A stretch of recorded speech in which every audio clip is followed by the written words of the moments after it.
There you go. Now, I would like to talk about a topic this morning that has directly affected me and many, many, many other content creators on YouTube. All right. It's actually affected me a lot recently. Okay. So let's talk a little bit about YouTube monetization and how it has changed over the last several years. YouTube keep updating their policy when it comes to monetization. All right. And how this has affected people making content on the site. Okay. Excuse me. Sorry about that. So let me tell you a little story. I've been a YouTuber for 15 years. Back in the day, when you had ads on your videos, it was the Wild West. Anything went. There was no regulation whatsoever. You could literally put out a video of you saying, fart, fart, fart, dick, mick, fuckle, fuck. And you could just say it for 10 minutes straight, and you could slap an ad on it, and it's fine. No one cares. Even if it's the most nonsensical garbage. You could make a video and you get ads all over it, and no one would give a shit. Back in the day, we're talking like 2010, 2011, 2012, 2013. The ads on YouTube were running like the fucking river of milk and honey. The horn of plenty was exploding with revenue everywhere. It was insane. You could get ads on anything, and they all paid a ton.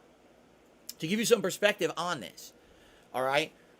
On a new release day, I would go to GameStop and I would buy a new game. I would come home and I would film a video that I called Release Day Unboxing. So this was before I was even like a streamer. And I would just set up a camera, and for 15 minutes, I would say, here's the new game. Let's look at the box. Here's what it says on the back. Let's open it. Open it. Oh, here's the game. If there was a booklet or whatever, we'd look at that. Any packaging. Okay, here's what I'm expecting from the game. All right, guys, let's go play it. 15-minute video. The video would get, let's say, 20 to 30,000 views. Okay? Because back then, I was very popular on YouTube.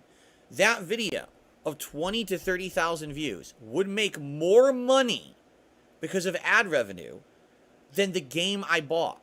You understand? It would pay for the cost of the game. Just the unboxing video. That's how prominent ad revenue was back in the day. It was like sky high. So you could dick around and more than pay for anything you were doing. Remember I used to do DSP Tries It? And I would go get a fast food meal that would cost me like $10, $15, make a video, and the video would make me a ridiculous amount of money. And like, well, Phil, why did you, that's why I did those series back then, because it was diversification of my content that actually was paying pretty big. Okay? And I would say that persisted probably for a long time, all the way through. Now, what happened was, over the years, a lot of partnership companies and things reduced the amount they were paying. And the reason was that YouTube ad revenue was starting to diminish. Now, that's not because, ads were less profitable. It was because there were more content creators. And with more content creators out there, there was more competition for ads. And it wasn't as many high-paying ads. It was more like, less ads because there were more people demanding the ads. It wasn't as plentiful. So there was situations where people's pay was cut. It happened to me twice when I was partnered with Machinima, where they had direct renegotiations of my contract for less money because ad revenue was reducing on YouTube. There wasn't enough ads to go around, basically. Okay? But all the way up until, I would say, early 2017, all right, ad revenue remained at a really great level on YouTube. Right, Jasper? You know about this. I told you this story before, right? You're sitting on my lap. Ad revenue remained very, very prevalent on YouTube all the way through early 2017.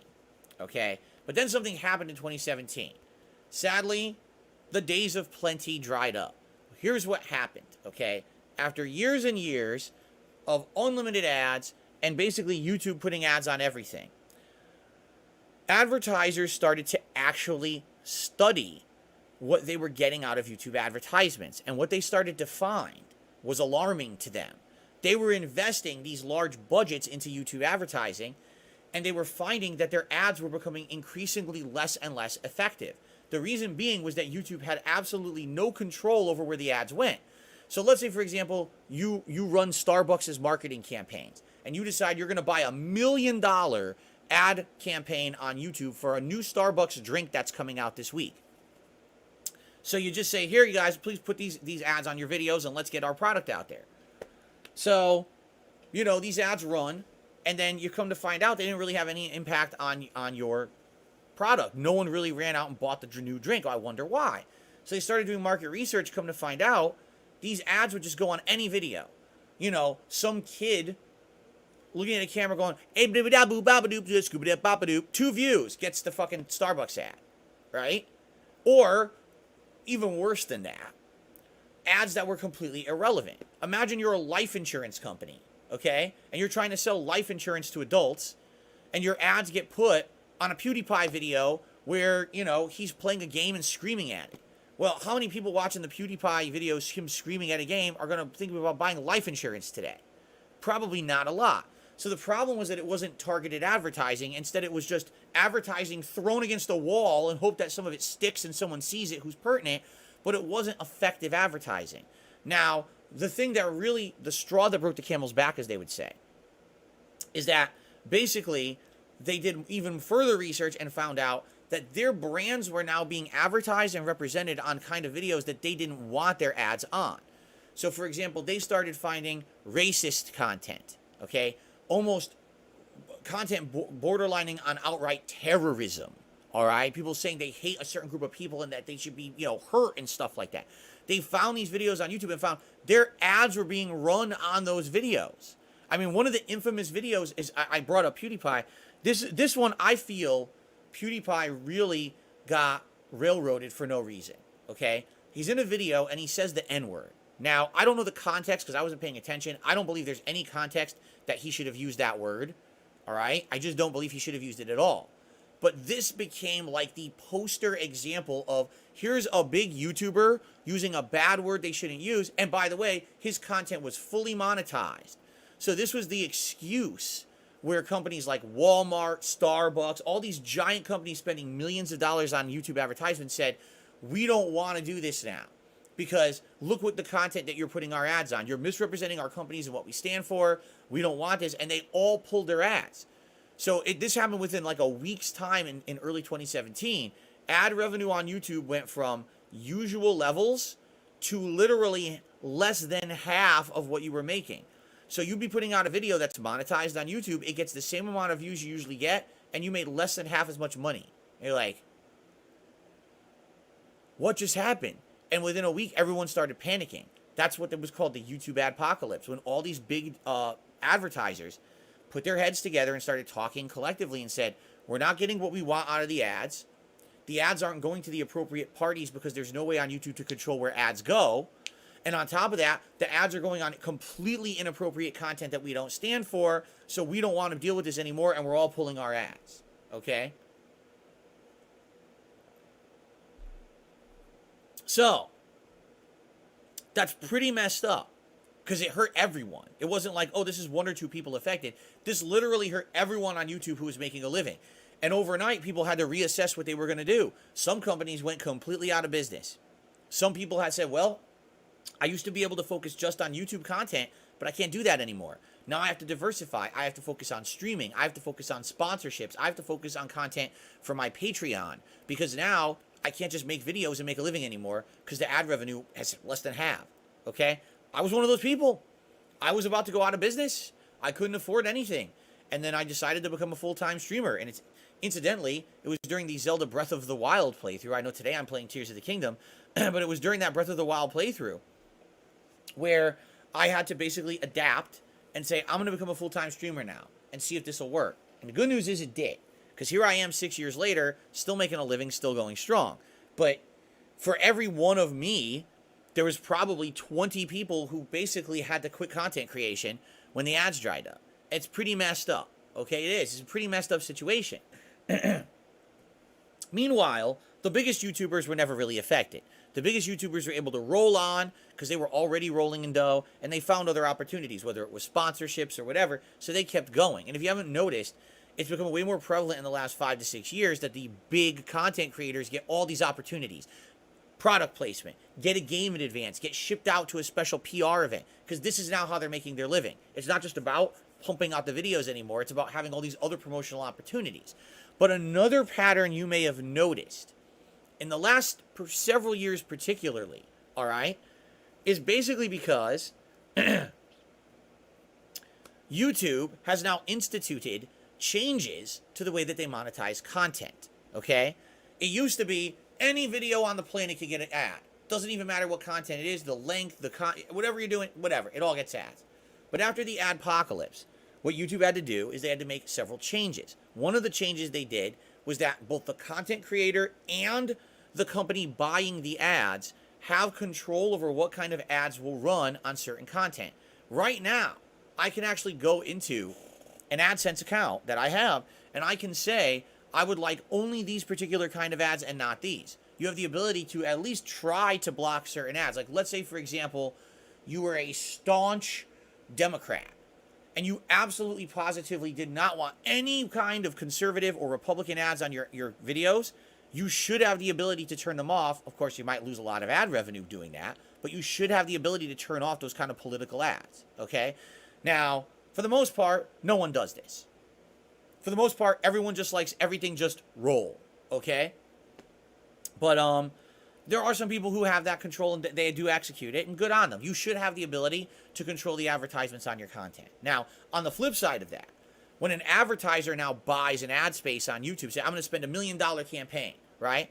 What they then do is they have all these criteria they now have to check off, right? What kind of content are you interested in advertising on? What about content that's geared towards adults only? What about content that's geared towards teens? What about content that's sports? What about content that's games? What about content? So you can pick these categories now where you want your ads to actually be shown. So now, ultimately, the advertiser has power, which they never had before, which is why the adpocalypse happened to begin with, okay? But another thing that has happened in the last few years is language, okay? And this has been such a gray area on YouTube and such an issue of contention for a lot of content creators. Because if you're a content creator that is not creating for children, and you speak your mind and you use profanity in what you're saying, all right, chances are, if you use a lot of profanity, your content is not eligible for monetization on YouTube anymore, all right? You know, there's content out there that used to be able to, I'm going to do a review, but I'm going to use the F-bomb a few times. Well, if you use it too many times, your video will get demonetized. If you say a racially charged joke, if you say a joke that has anything to do with gender, if you have a joke that anything could be, anything political, you might get demonetized just for saying that particular thing. Whether or not it even is offensive to anyone, they could demonetize it anyway, all right? In particular, they've changed their rules in the last year to say if you have a video that either in the title of the video, so you say, DSP swears and says the F-bomb, right? That's the title of the video. Just saying it like that might get demonetized. Seriously, even if you don't say the word fuck, you might still get demonetized for just having that in the title, okay? And then in addition to that, in the first few minutes of any video, if you drop an F-bomb, if you say like shit in the first few minutes of a video, YouTube will auto-detect that and demonetize the video. You could have a 5-hour-long video, and as soon as you click record, you're like, oh shit, my microphone's screwed up. Can you guys hear me? Oops, you said shit in the first few seconds. Whole 5 hours demonetized. Yeah, that's how YouTube is running things now.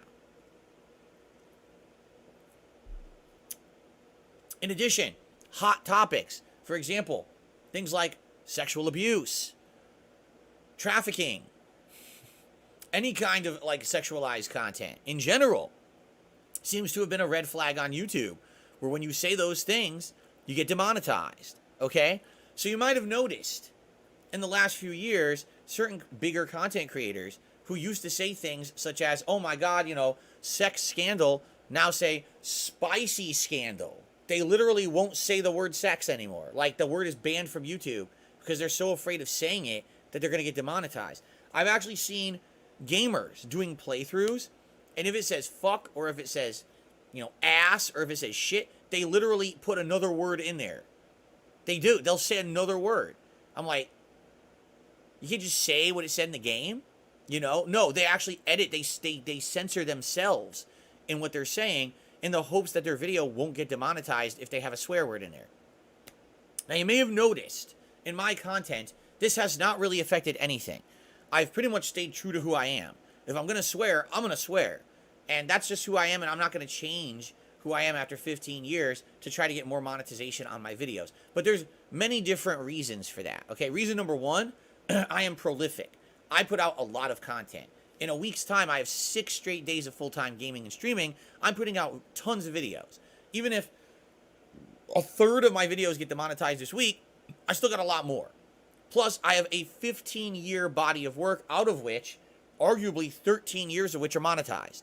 So at every single day, I'm not kidding you, videos on DSP Gaming, as well as my other archive channels or whatever, they all get demonetized on a daily basis. This algorithm is constantly running, finding naughty words it doesn't like, and demonetizing videos. So I would argue that probably if you said I uploaded 80, 90,000 videos in 15 years, probably, I'm not kidding, half of those are probably demonetized by now. I'm serious. But at the same time, when you have so much content out there, it's not that big of a deal. If I was someone who put out one video a day, or even worse, one of these content creators who only does curated, edited content, like what if you're only putting out one video a week and it's a really long edited video, and now immediately you upload it demonetized because you swore in it? You just wasted a week's worth of your time and hard work. How are you supposed to make a living, right? So the good news is, for my formula, being a prolific content creator, constantly pumping out content, it doesn't really affect me. But for other people, it could massively affect them, which is why you may have noticed bleeping of words, changing of words, saying things in a weird and different way that doesn't even sound right. That's because they're trying to protect their content. I can't really blame anyone for doing that. I completely understand and empathize with these people, because if you're working your ass off to put out something meaningful for an audience and you're trying to make a living doing it, and then to be told after the fact, oh, because you said a naughty potty mouth word, you can never make any money on this video. Like, what the heck? That is insane. At least, here's the funny part about it that I think. How much content on this planet is considered for adults but monetized? Are you telling me there's no TV-14, TVM, rated R movies that make money? Really?